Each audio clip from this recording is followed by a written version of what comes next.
કેમ છો વિદ્યાર્થી મિત્રો? મજામાં ને? આશા રાખું છું કે તમામની તંદુરસ્તી સારી હશે.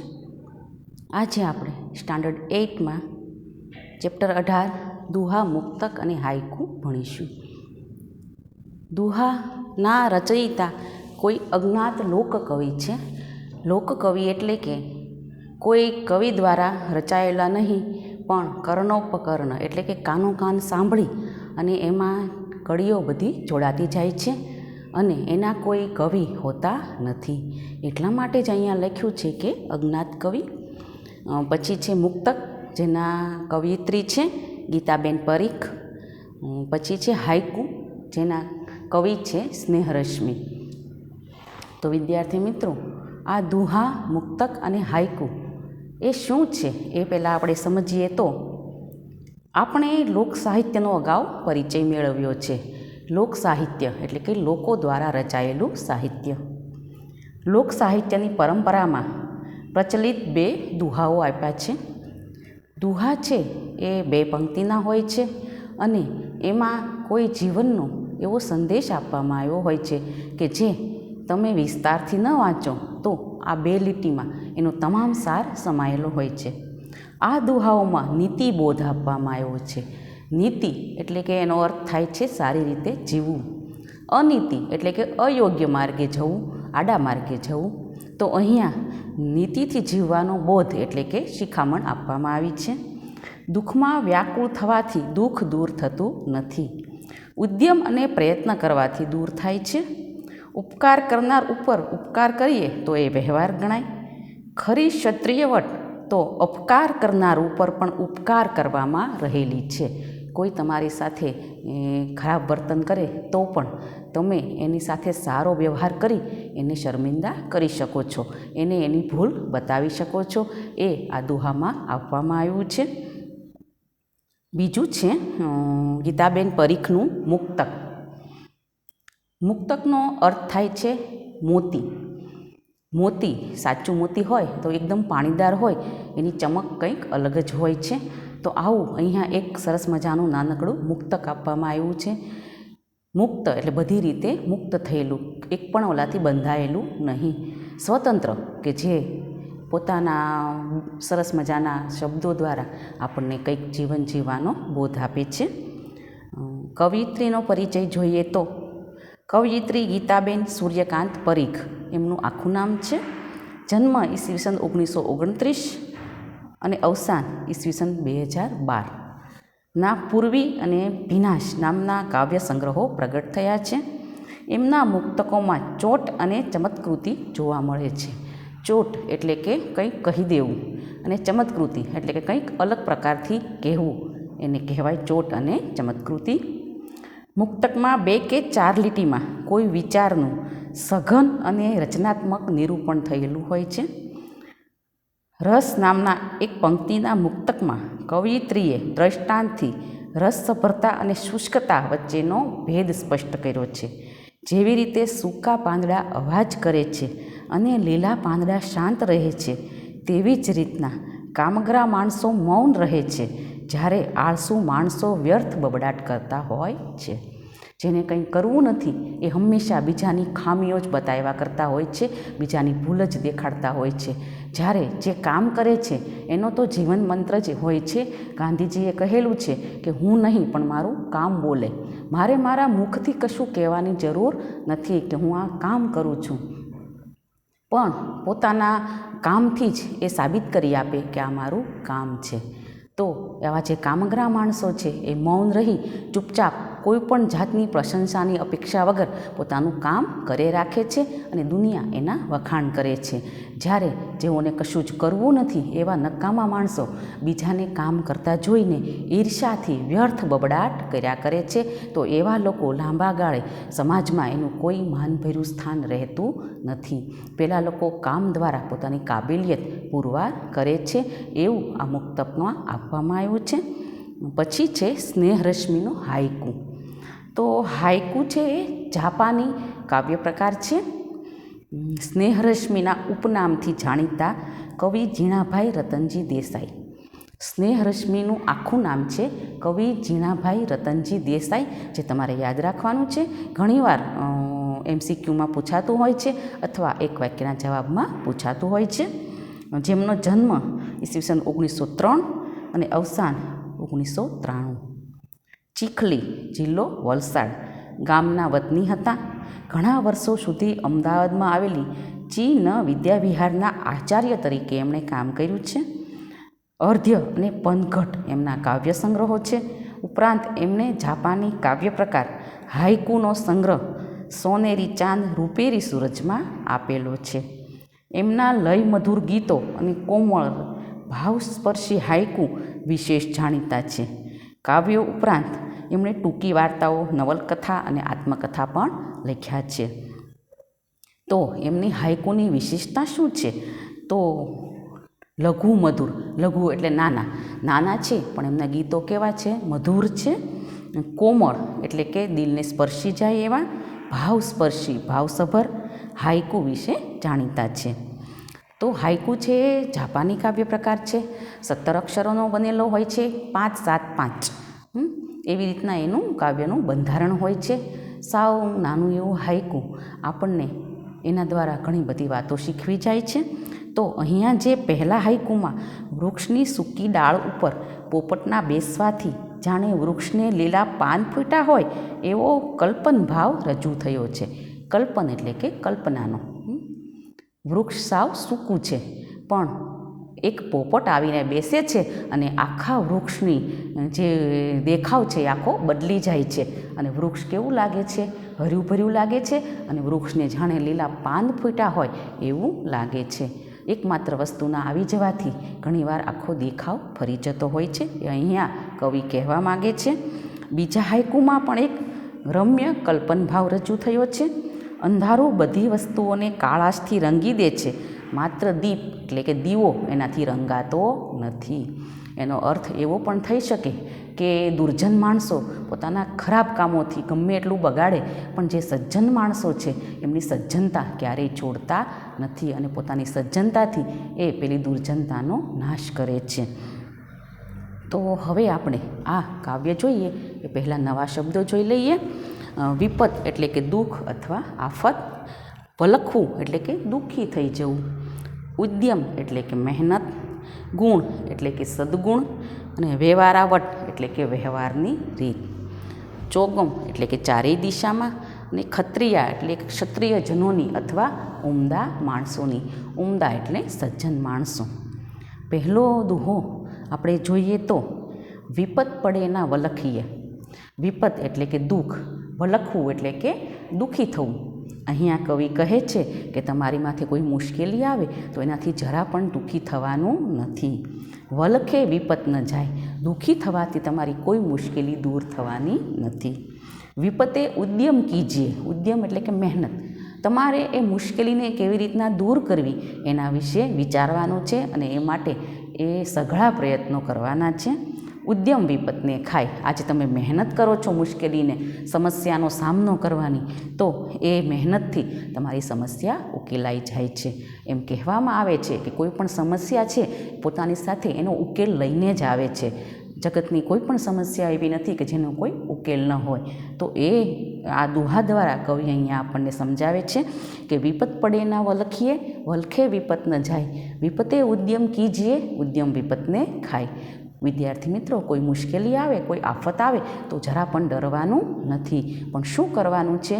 તો એ બાબતમાં વિચારવાનું છે કે હું આ મુશ્કેલીને કેવી રીતના દૂર કરી શકું અને તમને જરૂર કોઈ માર્ગ જડી આવશે જેના દ્વારા આ તમારી તમામ સમસ્યાઓનો, તમારી વિપત એટલે કે દુઃખનો અંત આવી શકે છે. તો એક નાના એવા દુહામાં આપણને કવિએ કેટલી બધી જીવન જીવવાની હિંમત આપી છે કે તમારી માથે કોઈ દુઃખ આવે, મુશ્કેલી આવે, સમસ્યા આવે તો ક્યારે પણ દુઃખી થશો નહીં, પણ એ દુઃખને કેવી રીતના દૂર કરવું એના વિશે વિચારજો. બીજો દુહો છે ગુણની ઉપર ગુણ કરે એ તો વ્યવહારાવટ. કોઈ તમારી માથે ઉપકાર કરે તો તમે સામો ઉપકાર કરો, એ તો આપણો વ્યવહાર છે. વ્યવહારાવટ એટલે કે વ્યવહાર કરવાની રીત છે.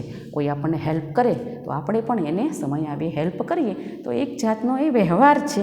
પણ અવગુણ ઉપર ગુણ કરે, કોઈએ તમારી સાથે એવું વર્તન કર્યું હોય કે તમને દુઃખ લાગે, એની સાથે પણ જો તમે સારું વર્તન કરો તો એ ક્ષત્રિયાવટ, એ ક્ષત્રિયજનોની રીત છે અથવા સજ્જન માણસોની રીત છે. અહીંયા કવિ કહેવા માગે છે કે કોઈ તમને મદદ કરે તો તમે મદદ કરો, એમાં કોઈ નવાઈની વાત નથી. પણ કોઈ તમારું સારું ન ઈચ્છે, તમારું કામ બગાડે, તમને નીચા દેખાડવાનો પ્રયત્ન કરે, તો પણ તમે એની સાથે સારી રીતે વર્તન કરી એનું કોઈ કામ કરી આપો તો એ જરૂર એને શર્મિંદા બનાવશે અને સામેવાળો માણસ અવશ્ય પસ્તાશે કે અરે મેં તો એનું આટલું બધું ખરાબ કર્યું તો પણ એનો જે વ્યવહાર છે એ મારી પ્રત્યે કેટલો બધો સારો છે અને એ આપોઆપ સારો બની જશે. એટલે કવિ કહેવા માગે છે કે જો તમે એની સાથે એવું જ ખરાબ વર્તન કરશો તો એ વધુ બગડશે, વધુ તમારું ખરાબ કરવાનું કામ કરશે. પણ એવા જે માણસો છે એની સાથે જો તમે સારી રીતે વર્તો એ જ ઉમદા જનોની નિશાની છે, એ જ સજ્જન માણસોની નિશાની છે. પેલો આપણી સામેનો માણસ કોઈ એવું વર્તન કરે તો આપણે એના જેવું થઈ જવાનું નથી, પણ આપણે એનાથી ડબલ સારું થઈ એનું કોઈ એવું કાર્ય કરી દો અથવા એની સાથે એનું વર્તન આપણું એટલું સરસ રાખો કે સામેવાળા માણસને અવશ્ય શર્મિંદા થવું પડે. તો લોક સાહિત્યમાંથી આ 2 દુહા લેવામાં આવ્યા છે. ફરીવાર જોઈ જઈએ તો પહેલા દુહામાં આપણને મુશ્કેલી સામે કેવી રીતના લડવું એ વિશે એમને કવિએ આપણને કહ્યું છે, અને બીજામાં કવિએ ખૂબ સરસ વાત કરી છે કે કોઈ તમારી સાથે અવ્યવહાર કરે, અપમાનજનક વર્તે તો પણ તમે એનું વર્તન તમારું સરસ રીતે જવાબ આપો તો અવશ્ય એ પોતાનું વર્તન સુધારશે. તો આ 2 દુહા અહીંયા પૂરા થયા. હવે છે મુક્તક. મુક્તકમાં કવિએ ખૂબ સરસ અહીંયા આપણને ગીતાબેન પરીખ કહે છે, સૂકા પર્ણો વન ગજવતા. સૂકા પાંદડા હોય એનો ખડ ખડ એવો અવાજ થાય છે. શાંત લીલા સદાય, અને લીલા પાન છે એ હંમેશા શાંત હોય છે. તો અહીંયા આપણને કવિત્રીએ ઉદાહરણ આપ્યું છે કે જે લોકો દુર્જન છે, એ હંમેશા જેને કશું કામ કરવું નથી, જે લોકો નવરા છે કે જેમના વિચારો પણ કોઈ સારું વિચારી શકતા નથી, તો એવા માણસો સદાય બડબડાટ કરતા રહેતા હોય છે. અને જે ઉત્તમ માણસો છે એ પોતાના કામ દ્વારા મૌન રહીને પોતાના કામ દ્વારા પોતાની છાપ ઊભી કરે છે. જેને કશું કરવું નથી એ હંમેશા બીજાની ભૂલો શોધ્યા કરે છે, અને એવા લોકો સૂકા પાંદડા જેવા છે. કવિએ એવા લોકોને સૂકા પાંદડા કહ્યા છે. સૂકા પાંદડા હંમેશા અવાજ કરે છે, જ્યારે સજ્જન માણસો છે એ લીલા પાન જેવા છે, સદાય મૌન રહી અને પોતાનું કામ કર્યા કરે છે. તો આપણે શાંત અને લીલા પાન જેવા બની આપણા કાર્ય દ્વારા આપણે આપણી સરસ મજાનું એક વ્યક્તિત્વ રજૂ કરી શકીએ છીએ. પછી છે હાઈકુ. પહેલું હાઈકુ છે, સૂકેલી ડાળે પોપટ બેઠો, પાન ચોગમ લીલા. તો તમને એમ થશે કે સૂકેલી ડાળ ઉપર પોપટ બેઠો છે તો પાન કઈ રીતના લીલા થઈ ગયા? તો કવિએ અહીં કલ્પના કરી છે કે એક સૂકેલી ડાળનું થળિયું છે, સાવ સૂકું છે, પણ એની ઉપર એક લીલા રંગનો સરસ મજાનો પોપટ આવીને બેસે છે અને આખા વૃક્ષનું દ્રશ્ય બદલાઈ જાય છે. કવિ પોતાની નજરે જોવે છે કે પ્રકૃતિનું વાતાવરણ આજુબાજુનું બધું બદલાઈ ગયું હોય એવું લાગે છે, અને વૃક્ષ જાણે સજીવન થઈ ગયું હોય, એને નવા લીલા પાન ફૂટ્યા હોય એવું લાગે છે. એક પોપટના આવીને બેસવાથી વૃક્ષનું આખું ચિત્ર બદલાઈ જાય છે. સૂકેલી ડાળ ઉપર પોપટ આવીને બેઠો તો કવિને એવું લાગે છે કે જાણે ચારે બાજુ લીલા પાન ફૂટ્યા છે. પછીનું છે, ફરતી પીછી અંધકારની. પીછી એટલે કે આપણે જે ડ્રોઈંગ બનાવીએ છીએ એને પીછી કહેવાય છે, પણ અહીંયા એમ કહેવા માગે છે કવિ કે ચારે બાજુ અંધારું છવાઈ ગયું છે. દીપ નહીં રંગાય, પણ દીપને એટલે કે દીવાને એની કશી અસર થતી નથી. આપણી આજુબાજુનું વાતાવરણ ગમે એવું હોય, પણ આપણે આપણા ગુણ દ્વારા, આપણા વર્તન દ્વારા એ આપણે કહીએ છીએ કે કમળ છે એ કાદવમાં રહે છે, પણ કમળ ઉપર એની કશી અસર થતી નથી. એવી જ રીતના ચારે બાજુ અંધકાર હોય તો પણ દીવો હંમેશા પ્રકાશ રેલાવે છે. એવી જ રીતના આપણે આપણા કાર્યો દ્વારા આજુબાજુના વાતાવરણમાં સરસ મજાનો પ્રકાશ રેલાવાનો છે, અને બહારના કોઈ એવા અસંસ્કાર કે દુર્ગુણનો આપણી પર અસર થવા દેવાની નથી. આપણે આપણું કામ દીવાની જેમ કરતા રહેવાનું છે. અહીંયા કવિએ સરસ મજાનું દીવાનું ઉદાહરણ આપ્યું છે કે દીવો જેવી રીતના પોતાનો પ્રકાશ ફેલાવે છે અને અંધકારને ભગાડે છે. ચારે બાજુ અંધારું ગમે એટલું છવાય પણ દીવો પોતાના પ્રકાશ દ્વારા જેમ ચારે બાજુ સરસ મજાનું અજવાળું ફેલાવે છે, એવી જ રીતના આપણે આપણા જ્ઞાનરૂપી પ્રકાશ દ્વારા અજ્ઞાનને દૂર કરી બહારના વાતાવરણને આપણી ઉપર હાવી થવા દઈએ નહીં. બહારના વાતાવરણને આપણી પર કોઈ અસર થવા દેવાની નથી. આપણે આપણા ઉત્તમ કાર્યો દ્વારા સમાજમાં એક સારા મોભાદાર માણસનું સ્થાન મેળવવાનું છે અને એ આપણને એક સરસ મજાના દીવાના ઉદાહરણ દ્વારા કવિએ અહીંયા સમજાવ્યું છે. તો આપણે અહીંયા દુહા, મુક્તક અને હાઈકુ જોઈ ગયા. ફરીવાર જોઈ જઈએ તો આપણને કવિ પહેલાં દુહામાં કહે છે કે આપણે મુશ્કેલીથી ગભરાવાનું નથી, પરંતુ નિરાતે બેસી એની મુશ્કેલીનો કોઈ ઉપાય વિચારવાનો છે અને એ મુશ્કેલીને દૂર કરવાની છે. બીજામાં કવિ કહે છે દુહામાં કે ગુણની ઉપર તો સૌ ગુણ કરે, પણ જે અવગુણ કરતો હોય એની સાથે પણ તમે ગુણ કરો, સારો વ્યવહાર કરો તો એ માણસમાં અવશ્ય પરિવર્તન આવે છે. મુક્તકમાં કવિ કહે છે કે સૂકા પાંદડા જેવા લોકો સમાજમાં કશું કામ નહીં કરીને સદાય બડબડાટ કરતા રહે છે, પણ સજ્જન માણસો જે લીલા પાન જેવા છે એની ઉપર કશી અસર થતી નથી અને એ પોતાનું કામ કરતા રહે છે. મેં એક્ઝામ્પલ આપ્યું કે ગાંધીજી એમ કહેતા કે હું નહીં પણ મારું કામ બોલે. ગાંધીજી કોઈને કહેવા નથી ગયા કે હું એટલું દેશ માટે કરું છું, પણ એણે પોતાના કાર્યો દ્વારા એ સાબિત કરી આપ્યું કે અહિંસાથી પણ આઝાદી મેળવી શકાય છે. તો આવી જ રીતના આવા લોકો લીલા પાન જેવા હોય છે. પછી હાઈકુ આપેલા છે 2. પહેલાં હાઈકુમાં કવિ કહે છે કે માત્ર એક વસ્તુના આવવાથી વાતાવરણ બદલાઈ જતું હોય છે. એક સૂકેલી ડાળ છે, વૃક્ષનું એક ઠૂઠું ઊભું છે, સુકાઈ ગયેલું, પણ એની ઉપર આવી એક પોપટ બેસે છે અને આખું વૃક્ષ જાણે લીલુંછમ હોય એવું લાગે છે. પછીના હાઈકુમાં કહ્યું છે કે ચારે બાજુ અંધકાર હોય પણ દીવાને એની કશી અસર થતી નથી. જેવી રીતના કમળ કાદવમાં ઉગે છે પણ કમળ ઉપર એ કાદવની કંઈ અસર થતી નથી, એવી જ રીતના સજ્જન માણસો સમાજમાં પોતાના સારા કાર્યો દ્વારા કામ કરતા જ રહે છે. પહેલાં નહીં કામ કરનારાના બડબડાટની એની ઉપર કોઈ અસર થતી નથી. તો અહીંયા દુહા, મુક્તક અને હાઈકુ પૂરા થાય છે. શબ્દ સમજૂતી આપણે જોઈ ગયા છીએ. અહીંયા ટેક્સ્ટબુકમાં તમને દુહા, મુક્તક અને હાઈકુ વિશે ખૂબ સરસ રીતે સમજાવવામાં આવ્યું છે. એ આપણે સમજીએ તો દુહાને મુક્તકનો એક પ્રકાર કહી શકાય.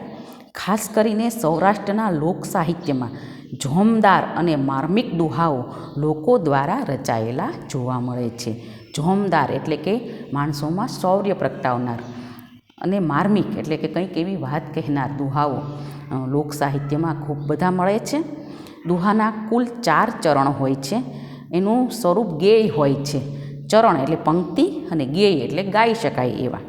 નાજુક ભાવ, ચિત્ર, વિચાર કે બોધ દુહામાં એવી રીતના રજૂ થાય છે અને એની અસર ચોટદાર હોય છે.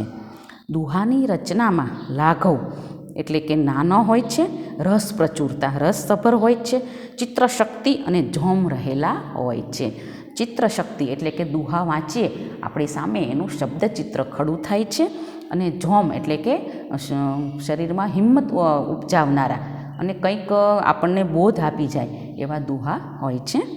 દુહાને પ્રેમ અને શૌર્યના વિષય વધુ અનુકૂળ છે.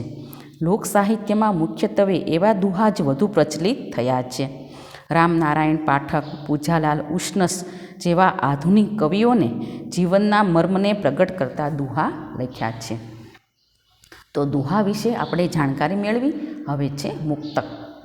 મુક્તક એ ટૂંકો 4 પદ અને 2 લીટી ધરાવતો એક ચુસ્ત કાવ્ય પ્રકાર છે.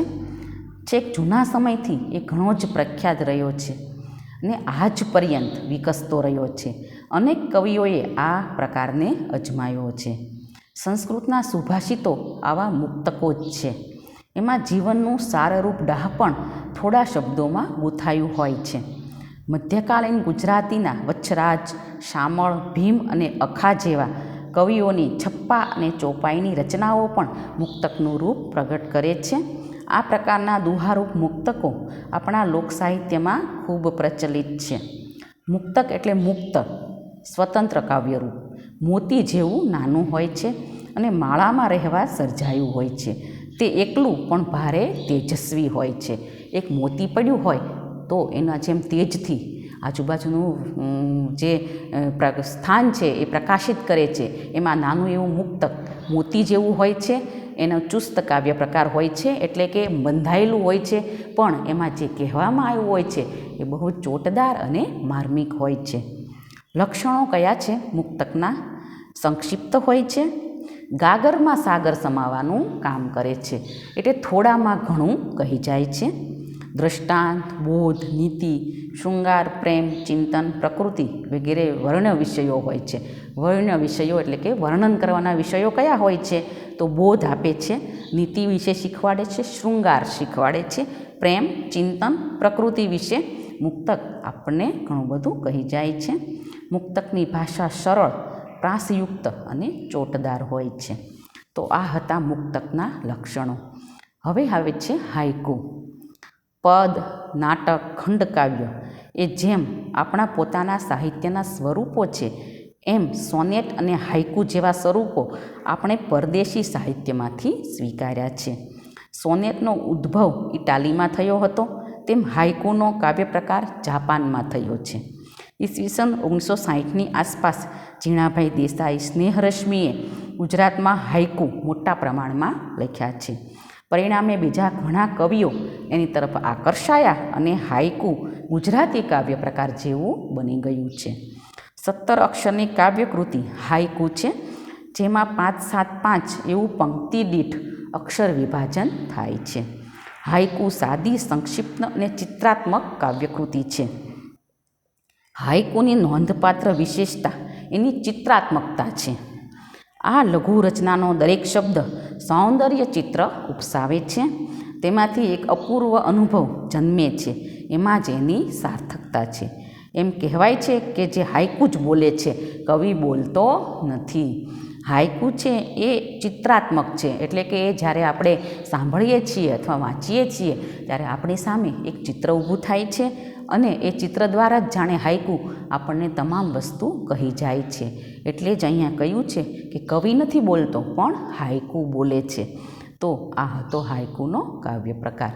તો અહીંયા આપણે દુહો, મુક્તક અને હાઇકુ ત્રણેય પ્રકારો કાવ્યના આપણે સમજી ગયા છીએ. દુહો છે એ લોક સાહિત્યમાં રચાયેલા હોય છે. મુક્તક છે એ મુક્ત એટલે કે મુક્ત હોય છે, અથવા એનો બીજો અર્થ મોતી પણ થાય છે. મોતી જેવા ચોટદાર અને પ્રકાશવાળા એવી કાવ્ય પંક્તિ કે જે આપણને ઘણું બધું જીવનના બોધ વિશે કહી જાય છે. હાઇકુ છે જાપાની કાવ્ય પ્રકાર છે, 5-7-5માં રચાયેલું હોય છે અને હાઇકુ પોતે જ જાણે કહી દેતું હોય એવું લાગે છે. અને એમાં જે સૌંદર્યાત્મકતા છે, ચિત્રાત્મકતા છે એ એની વિશેષતા છે. તો અહીંયા તમારું ચેપ્ટર 18 પૂરું થાય છે. તમારે હોમવર્કમાં, વર્કબુકમાં આ કાવ્યના ત્રણેય પ્રકારો વિશે જે કંઈ ક્વેશ્ચન આપ્યા છે એ સોલ્વ કરી અને એપમાં મોકલવાના રહેશે. Thank you.